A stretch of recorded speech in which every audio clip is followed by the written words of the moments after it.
ये पहली बार था जब महादेव की आंखों में देवी गंगा के कारण आंसू आ गए थे। महादेव समझ गए थे कि देवी गंगा काली शक्तियों के प्रभाव में आ गई है, मनसा और असुरों का साथ देने लगी है और आज देवी गंगा के हट के कारण, उनके कर्मों के कारण एक बहुत बड़ा अपराध हुआ है और यह आपने सही नहीं किया देवी गंगा। और इन सारी चीजों से परेशान होकर महादेव ने देवी गंगा पे प्रहार कर दिया और फिर कुछ ऐसा हुआ जो जानकर आप हैरान हो जाओगे। आखिर ऐसा क्या हुआ, यही हम जानेंगे आज के एपिसोड में। तो बिना किसी वक्त गवाए चलिए शिव शक्ति के लेटेस्ट एपिसोड का रिकैप टेलीविजन से भी पहले शुरू करते हैं। कहानी की शुरुआत में महादेव बहुत ज्यादा क्रोधित होते हैं क्योंकि उन्हें उनका कर्तव्य बुला रहा है, लेकिन देवी गंगा के चलते वह अपने कर्तव्य की ओर पग नहीं रख पा रहे हैं। इसलिए वह देवी गंगा को कहते हैं कि देवी गंगा, अपने जल से बनाई गई इस दीवार को हटा दीजिए, अन्यथा मुझे त्रिशूल उठाना होगा और इस पे प्रहार करना होगा और ये आपके लिए और आपके श्रद्धालुओं के लिए अपमानजनक स्थिति होगी। इसीलिए मैं आपसे अनुरोध करता हूँ कि मेरे मार्ग में बाधा मत बनिए। इस ओर हम सारे देवताओं को देखते हैं जो कि नाग से बचकर भाग रहे होते हैं। ये अत्यंत भयभीत होते हैं और महादेव को पुकार रहे होते हैं। इस ओर मनसा कहती है कि यहाँ पर मैं मेरा कार्य कर रही हूँ, मैं सारी देवताओं को मूलचित कर दूंगी। और वहाँ पर देवी गंगा, आप अपना कार्य कीजिए, महादेव को रोक के रखिए। इस ओर देवी गंगा भी कहती है कि महादेव, पहले आप भोजन कर लीजिए, एक बार आप भोजन कर लेंगे उसके बाद आपको जहाँ जाना है आप वहाँ जा सकते हैं। यह गंगा अपनी पवित्रता की सौगंध खाती है कि बिना भोजन करे ये आपको कहीं नहीं जाने देगी। ये सारी बातें सुन के देवी पार्वती भी अत्यंत क्रोध में आ जाती है। वो देवी गंगा को पुकारते हुए कहती है कि दीदी, आप जो भी कर रही हैं ये अनुचित है। पहले तो आप सिर्फ शिव और शक्ति के मध्य आ रही थी, लेकिन अब आप महादेव के कर्तव्य के मध्य आ रही हैं और ये शिव की शक्ति को कदापि मंजूर नहीं है। देवी गंगा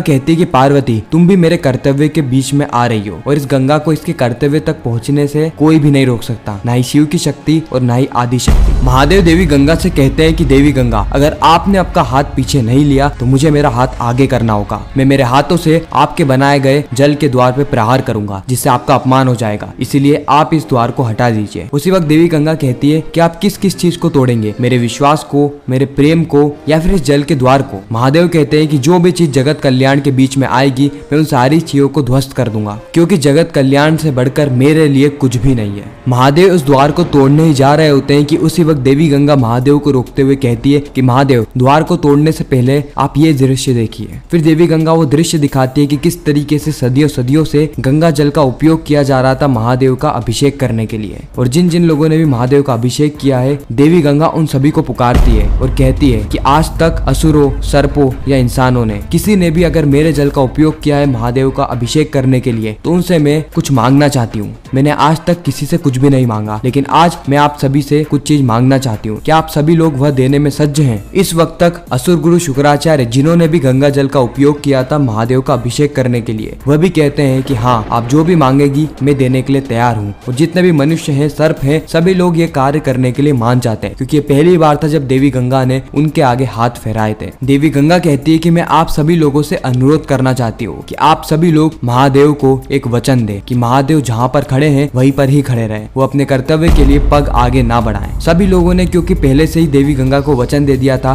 कि जो भी देवी गंगा मांगेगी सभी लोग किसी भी हालत में वह चीज देवी गंगा को देकर रहेंगे। इसीलिए सभी लोग मान जाते हैं और महादेव को वचन देते हैं कि महादेव, अगर हमने आपकी पूरी श्रद्धा से पूजा करी है, पूरी श्रद्धा से आराधना करी है, तो फिर आप जहाँ पर हैं वहीं पर ही रुक जाइए, अपने कर्तव्य के लिए पग आगे मत बढ़ाइए। यहाँ तक कि असुर गुरु शुक्राचार्य भी महादेव को सौगंध देते हैं कि महादेव, अपने कर्म के लिए पग आगे मत बढ़ाइए, जहाँ पर है वहीं पर ही रुक जाइए। देवी गंगा पलट के महादेव को कहती है कि देखिए महादेव, अब एक तरफ आपका उद्देश्य है और दूसरी तरफ आपको आप ही के भक्तों की सौगंध। अब आप किसे चुनेंगे, अपने उद्देश्य को या फिर अपने भक्तों की भक्ति को? दूसरी ओर मनसा के सारे ही सर्प एक एक करके देवताओं को डसने लगते हैं, जिसके कारण सारे देवता मूलचित हो जाते हैं। सिर्फ इंद्रदेव बचते हैं और इंद्रदेव भी महादेव को बार बार पुकार रहे होते हैं कि महादेव, हमारी रक्षा कीजिए, ताहिमाम महादेव ताहिमाम। लेकिन महादेव तो वचनों के प्राश में बंधे हुए थे, वो अपना पग भी आगे नहीं रख पाते हैं। देवी पार्वती महादेव से कहती है कि महादेव, जाइए और देवताओं की रक्षा कीजिए, आपको आपका कर्तव्य बुला रहा है। महादेव कहते हैं कि कहाँ जाऊँ, किसकी रक्षा करूँ? सारे ही देवता मूलचित हो चुके हैं सिवाय इंद्र को छोड़ के।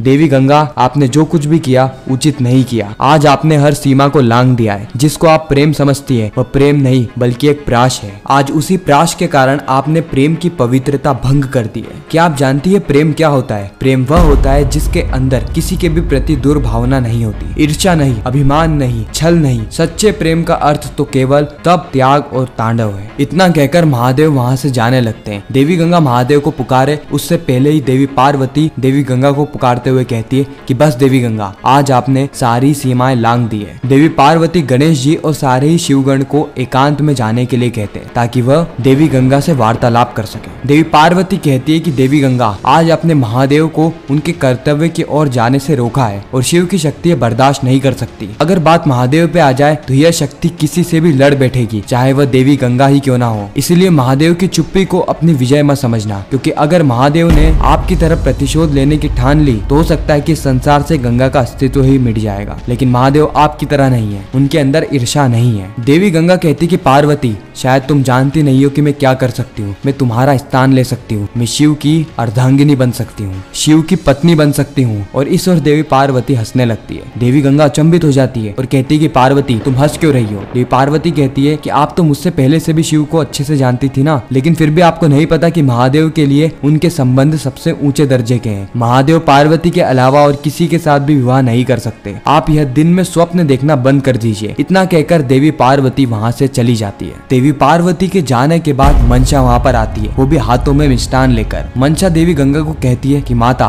ये हमारी जीत का शंखनाद है और मैं इस उत्सव को मनाने के लिए मिष्ठान लेकर आई हूँ। इस मिष्ठान को खाइए और हमारी जीत का आगाज कीजिए। उसी वक्त वहाँ पर असुर माता दिति भी प्रकट होती है, जो कि मिष्ठान को उठाती है और कहती है कि मनसा और देवी गंगा, आपका कार्य सर्वोत्तम है और अगर ऐसा ही चलता रहा तो हम शिव और शक्ति को हमेशा हमेशा के लिए अलग कर देंगे और शक्ति की जगह स्थान लेगी तो हमारी देवी गंगा। मनसा कहती है, अवश्य असुर माता। और इस ओर देखिए किस तरीके से सारे ही देवता मूर्छित हो चुके हैं और इंद्र महादेव को पुकार रहा है। अब हम इंद्र को देखते हैं, जो कि वास्तविक तौर पे महादेव को पुकार रहा होता है। वो कहता है कि ताही माम महादेव, ताही माम, मेरी रक्षा कीजिए, हम सारे ही देवता मूर्छित हो चुके हैं। लेकिन महादेव तो अलग ही वचनों के प्राश में बंधे हुए थे, इसीलिए वह इंद्र के पास नहीं जा पाते। और हम महादेव को देखते हैं जिनके आंखों में आंसू आ जाते हैं। महादेव एकांत में जाते हैं और मन ही मन में कहते हैं कि देवी गंगा, आज आपने अनर्थ किया है, आज आपने मेरा मार्ग रोककर अधर्म का साथ दिया है। अब आप अपने अनिष्ट के लिए सज्ज रहिएगा। और इसी के साथ ही खूबसूरत एपिसोड यहीं पर ही खत्म होता है, इस सस्पेंस और ट्विस्ट के साथ कि आखिर आगे होने क्या वाला है। किस तरीके से महादेव देवी गंगा को सबक सिखाएंगे, किस तरीके से देवी गंगा को एहसास होगा कि इतने समय से वो मनसा